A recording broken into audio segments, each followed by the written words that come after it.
Bonjour, donc voici le petit texte que je vous propose aujourd'hui. N'hésitez pas à appuyer sur pause le temps de votre méditation et ensuite vous pouvez poursuivre si vous le souhaitez la lecture de la vidéo pour écouter ce que ce texte m'a inspiré à moi. Mais vraiment, ce n'est pas une obligation, sentez-vous absolument libre. Le plus important, c'est vraiment ce que le texte vous dit à vous. Et si justement vous souhaitez partager, mais là non plus ce n'est pas une obligation, faites-le en toute liberté si vous le désirez. Donc si vous souhaitez partager ce que le texte vous a inspiré, n'hésitez pas à le faire en commentaire. C'est vraiment toujours inspirant de voir à quel point l'Évangile parle à chacun de manière très personnelle. Donc n'hésitez pas. Bonne méditation! En lisant cet extrait, j'ai eu la curiosité de voir les notes dans la Bible Hostie et l'une des notes renvoyait à Isaïe 5. Et effectivement, il y a un parallèle très net au niveau de la vigne, de tout ce qui est construit, la présence d'une clôture, la tour, etc. entre Isaïe 5, le début donc du 5e chapitre d'Isaïe, et cette parabole-là chez Marc. Sauf que l'histoire ne se termine pas de la même manière.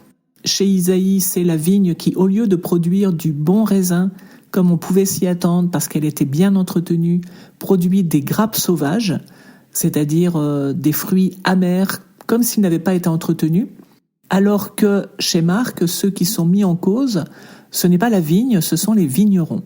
Et si on transpose la vigne au peuple d'Israël, et donc ici les vignerons aux autorités religieuses, on voit que Jésus, à travers cette parabole, remet en question le travail, ce qui a été fait, ce que font les autorités religieuses, qui ne font pas produire au peuple, la vigne, les fruits que le Maître, Dieu, pourrait attendre, sachant que lui, il a vraiment tout organisé pour que tout se passe au mieux, et finalement, les vignerons sont remis en question.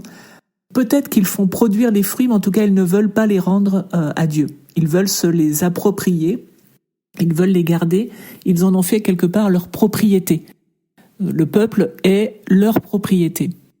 Et je pense que ça peut dénoncer, moi j'y vois en tout cas un parallèle avec certaines situations contemporaines où on voit les dérives d'un certain cléricalisme qui a pris le peuple en quelque sorte pour otage, si on pouvait dire les choses ainsi. Et puis on voit aussi l'ingratitude, à quoi conduit l'ingratitude de ces vignerons, à savoir qu'on a une violence qui est quand même croissante.